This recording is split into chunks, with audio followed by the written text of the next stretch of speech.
Right. Should be right. Should be good. Let's just make sure that that's not overwhelming the background sound. It should be fine. Hello, hello. How we doing? Formula 1 video. Unfortunately, who watch my videos do think it's a bit weird that I have games in the background that have nothing to do. It's because my PC is currently elsewhere, and I cannot use it to make proper videos, but once I get the appropriate set.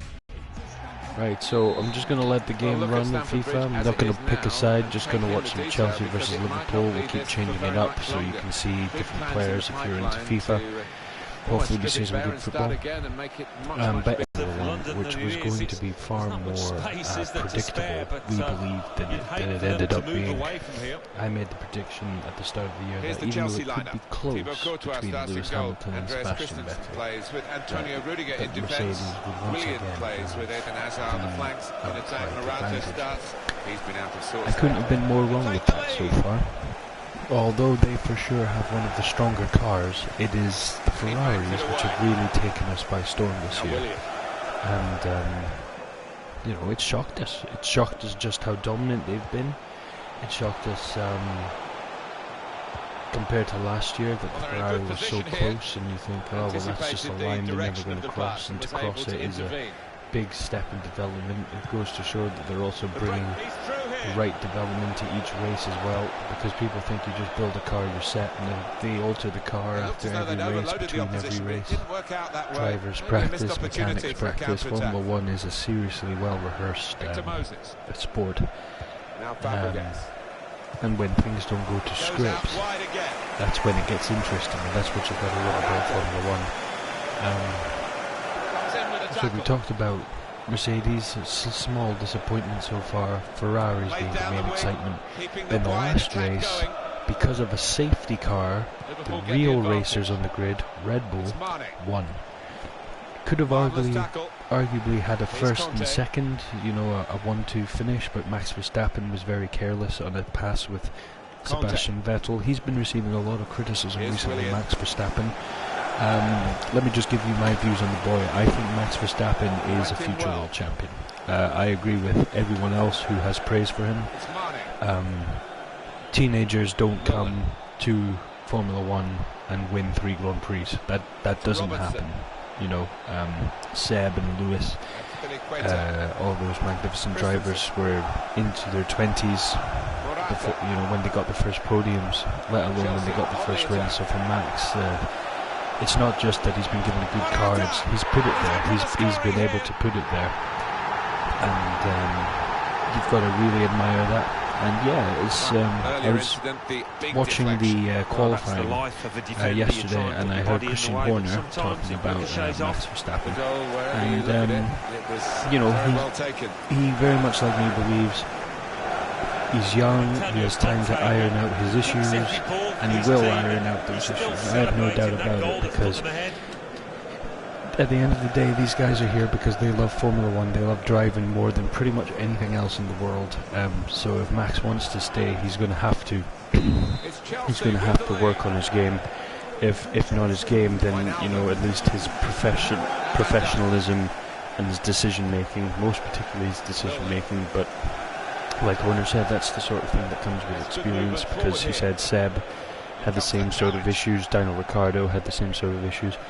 One's been groomed and is world championship material. Daniel Ricciardo is, in my opinion, worthy of winning a world championship before he retires, and I think it would be an absolute sin if Max Verstappen and Daniel Ricciardo both left the sport without a world championship each, because they both honestly have that potential, I believe.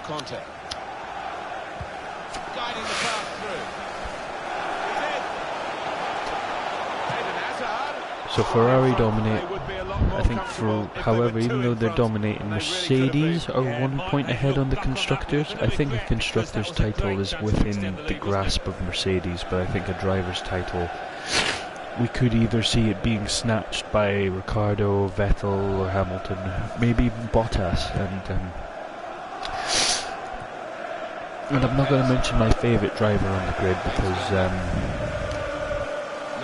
there was a real symbolic moment in qualifying yesterday in Baku.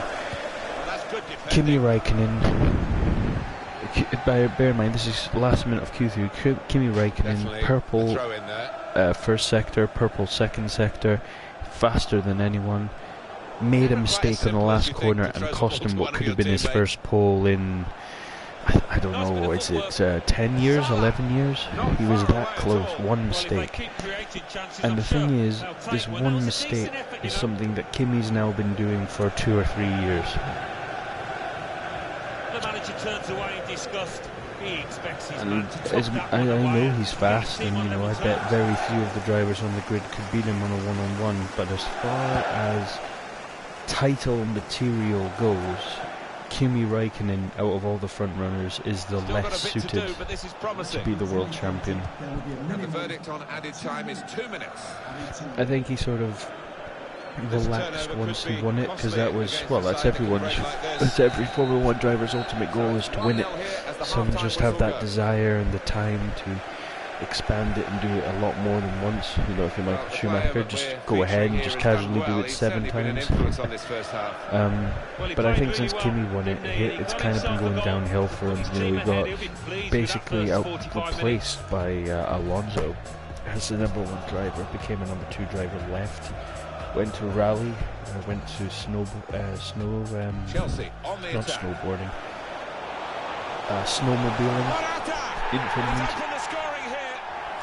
and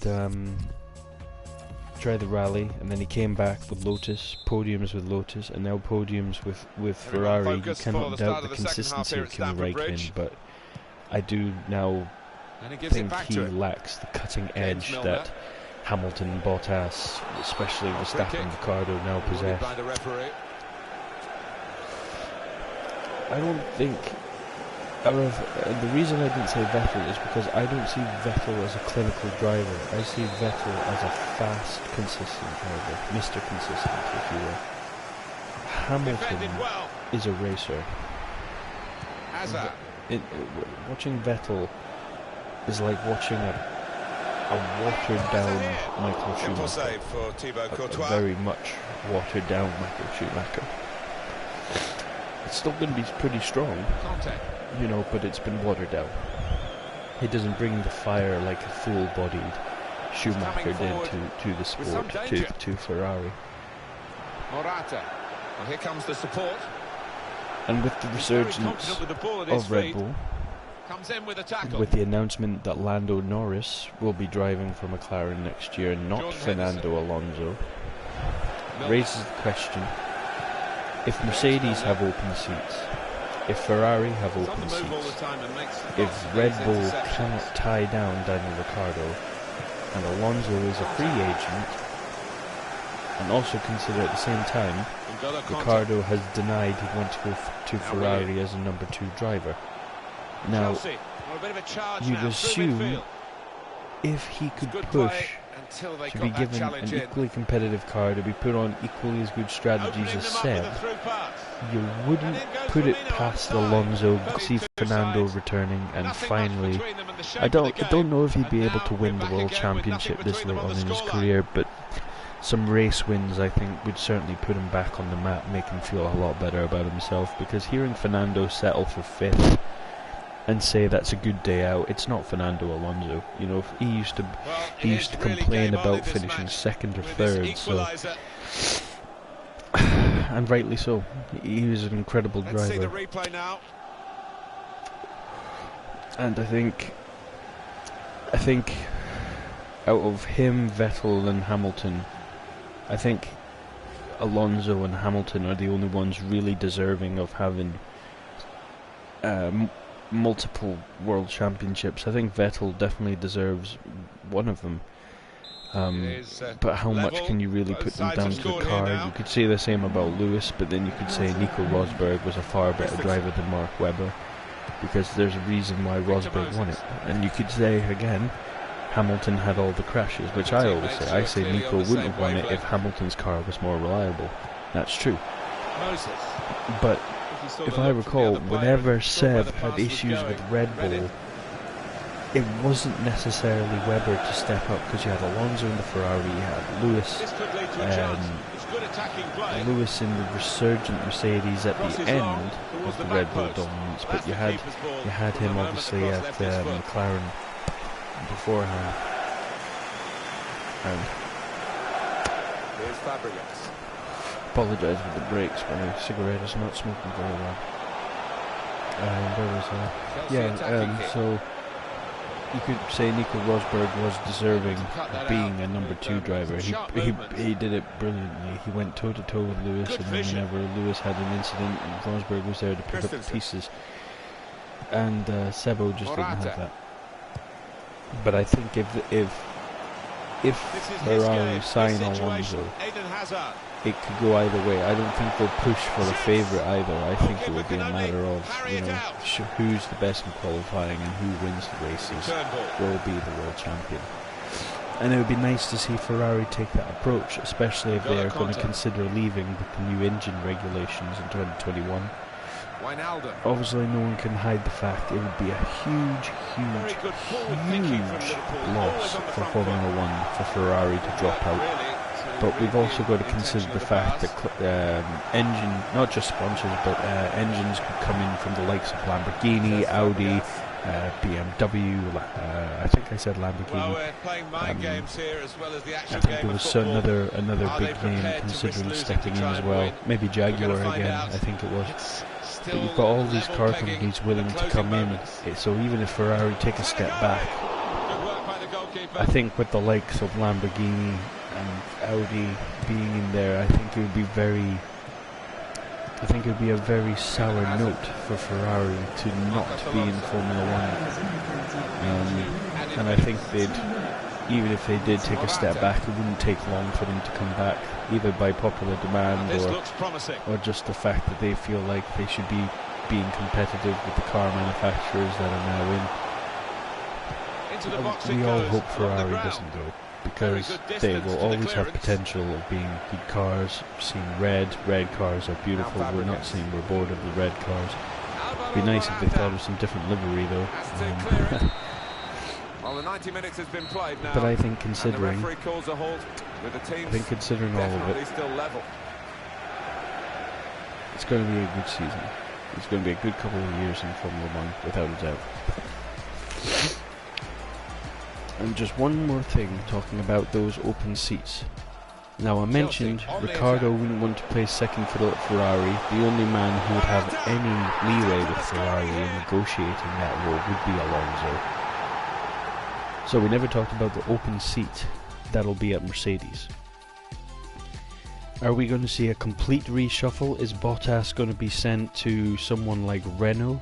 You know, someone a lot lower down? Will he trade places with Ricciardo at Red Bull? Bottas in the Red Bull with Verstappen and Ricciardo in a Mercedes with Hamilton? Because that could work. That could work just equally as well.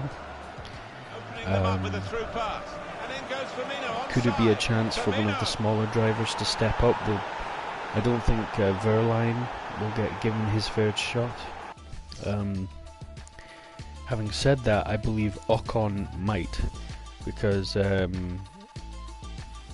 Esteban Ocon is a good driver. Well, we're ready to go for the first half of And I think extra out of time. all of the drivers that claim to have Contact. Mercedes contracts, I think Esteban Ocon is Off that Mercedes' pass. best Now shout he's got the ball at a and a replacement chance for to Bottas. create something. And even if they do bring in Giroud. Ricciardo to partner Hamilton, then when Anderson. Roberto Firmino. Good position. They've worked this attack very well into quite a dangerous position now. Henderson. He must have thought he'd scored from that distance. The keeper had other ideas. Emre Can. Oh, he's good at cutting those. Giroud. Lovely ball from Giroud. Eden Hazard. Giroud! Oh, great work by the keeper. Deflected behind. A clear corner.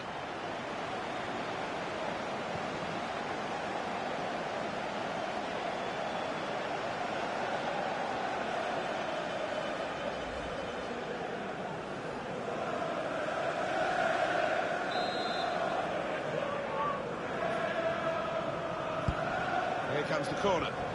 Only partially cleared, so there's still some problems for them. It's Mane.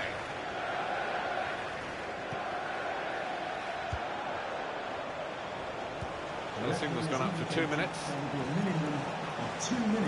Mohamed Salah. And out wide, they were in a good position until that defender acted very promptly and decisively. Substitution coming up for Chelsea.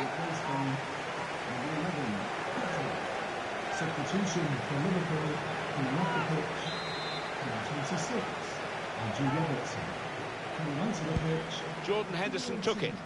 Good defending at the front post, but just a reminder of the regulations here, 15 more minutes to play. If it's level after that, it will be penalties.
Sorry, I have no idea how long that's been dead.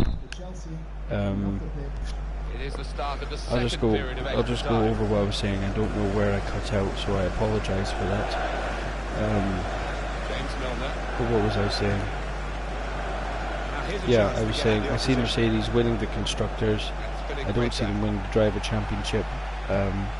Bottas, you know, we N'Golo thought he was Conte. great in the Williams. We said give him a competitive car, he'll win races.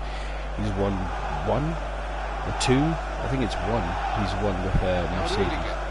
Not that good. And I don't think it's pressure. I just think we may have overshot how good we thought he was. So all these drivers in the lower division, we said they'll probably have a good chance. We're actually starting to see the gulf in class in the drivers as well.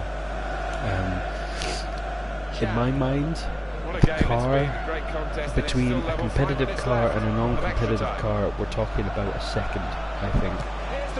We're talking a second in pace difference between the cars, which sounds like nothing, but a second in Formula 1 is an absolute eternity. Absolute eternity. The manager just hoping that miss is not going to come back to haunt them. They are creating chances, but that was a costly And the rest miss. of the difference, so say if 8th is only 7/10 slower than first, then you thank those extra 3/10 gained on the driver. And I think that's why Nico Hulkenberg has always been better in his Renault, because I reckon out of all of the people that aren't in competitive cars, Esteban Ocon, Charles Leclerc, and as I was just saying, Nico Hulkenberg, in my mind, are the best drivers that don't have competitive cars. I think Leclerc, I don't think he's going to get the Ferrari seat straight away, like he's been told he might. I don't think he's good enough just yet. He's got the potential, but emphasis on potential. Certainly very important right now. I think Hulkenberg would be a very good fit at Mercedes, because I think he could actually push Lewis, particularly in qualifying. We've seen how much Hulkenberg can get out of a car in qualifying, and he very rarely has issues in races. So yeah, I think certainly this season, if we're going to do an overview, I think I'm about to wrap up this video. So let's just do an overview of the season, shall we? I cannot tell you who's going to finish bottom, and I cannot tell you who's going to finish 5th. I cannot tell you any of those positions in between, because Formula 1 is so close this year as far as mid-pack results are concerned. I think we could maybe count on a Sauber, perhaps Williams falling near the bottom, because after Pierre Gasly finished 4th with Toro Rosso, that's just a result that none of the other teams have ever been able to produce. It looks like Chelsea are about to beat Liverpool on my game. But yeah, I can't make that prediction. I think it's going to be very tight between Ferrari and Mercedes. I think Mercedes, right now, it's very, very likely that Sebastian Vettel is going to become a 5-time world champion, which will be historic in its own right. Don't get me wrong, Lewis would deserve it, and I am British, so to have a British 5-time world champion would be awesome. Even if it is Lewis Hamilton, who people had very mixed opinions about when he first came to Formula 1, because he was a bit of a snobby little brat. But he's worked on that, and he's become quite a mature guy, and it's, you know, the rewards have paid off. He's a champion, 4-time world champion. But this year I'm going to give the edge to Seb, and I think this is going to be the decline of Lewis Hamilton. He might win it next year, and that's a big might. But I think, seeing Seb also has the age advantage, and right now the car advantage and the contract advantage, just overall solidarity over Lewis Hamilton, I think Sebastian Vettel will be world champion. I think Mercedes will be the champions of the sports, of the sport of the constructors. And I think the men to watch out for that we've already been looking out for is Max Verstappen, Daniel Ricciardo, perhaps Fernando Alonso. Maybe he'll get the car on a podium. We'll have to see. It'll be worth to see if the Williams boys can actually score some points, because we all have a secret love for Williams. If there's any team we want to succeed, apart from the teams we support, it's always Williams. You always got to give so much respect to what's basically a publicly owned team. Williams, it's fantastic things they bring to the sport, and to engage the fans in the sport by being, as I said, a publicly owned team. Sorry, it gets what happens when you mix FIFA and Formula 1. But the main driver that is worth watching, because he is so consistent in qualifying, and he pretty much always finishes in the points, is Nico Hulkenberg. I seriously like Nico Hulkenberg as a driver. He is a great driver, so consistent. And honestly, I think if one of the youngsters aren't given the Mercedes or the Ferrari seats, or if nothing happens on the Daniel Ricciardo front, I think Nico Hulkenberg deserves a chance at a big team. If Ricciardo goes to Mercedes, hell, Red Bull, please take a chance on him. I know you've got some great development drivers, but by God, Nico Hulkenberg has the potential to win races, and I don't think he should go down without any Formula 1 race wins, because that would be a shame. Because Nico Hülkenberg, for me, definitely one of the best drivers out there. So yeah, that's the prediction. Mercedes Constructor Champions, Ferrari Champions in the drivers, with Sebastian Vettel going to win his 5th in my prediction. But don't think this is an ironclad prediction. I'm just going 4 races in. It's been blown wide open by the Red Bull, so anything can really happen. They might dominate today. Today is going to be another big step. Every race is a big step in the World Championship. And last year's Baku race was phenomenal, and I think if you guys tune in today to watch it on Channel 4, or if you want to listen to it on the radio on BBC, or if you're one of the guys who are lucky enough to possess Sky, then, well, you get it all anyway, don't you? But anyway, I doubt many people have listened to this, so I haven't made much of a difference. But regardless, thank you for watching. Like and subscribe if you've listened in. And keep watching Formula 1. The game to